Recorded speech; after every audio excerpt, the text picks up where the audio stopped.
I was talking to a Labour veteran last night who was puzzling me this. He said, when did British politics just become entirely dominated by electioneering? Because what you're hearing in this speech, and there's talk of there being a squeeze message in this speech. In other words, Keir Starmer will warn about reform, but warn those who think that they might end up going to the left and the Lib Dems and the Greens, that if they vote for a different party, they'll end up getting Nigel Farage.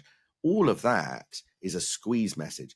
Is the sort of thing you get in the last 3 weeks of a general election campaign, and we are 3 years plus probably from a general. We are not talking, it seems to me, enough about early stage in a parliament plans that can be implemented through it, and we are already obsessing and pot and kettle too much about polls and too much about elections, and not enough about the things that you can do with a massive majority at this point in the parliament. So those are my challenges. Well, 100%. And one thing I've just noticed, you get a kind of bat hearing for certain things if you spend days around conferences. I was interviewing John Healey, the Defence Secretary, yesterday, chunky interview on defence, but suddenly he threw into the middle of it that reform, on his telling, were hostile to the NHS.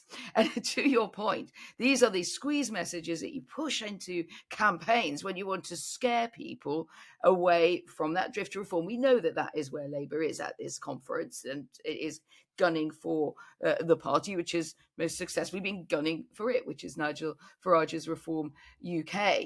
But that, I think, does leave exactly the challenge that you're pointing at. I think there's also a hunger around, and I don't just mean in Labour, I just mean about people who take their politics and policy a bit seriously, is just for Keir Starmer to get on and put his weight behind doing something, promising to implement something. I mean, you and I would have, our views, everybody around here would say, like, well, I would really think it should be the NHS. Somebody else should say it should be education. You can make your choice. But what is more important to Keir Starmer than any other thing? And I think that is the big challenge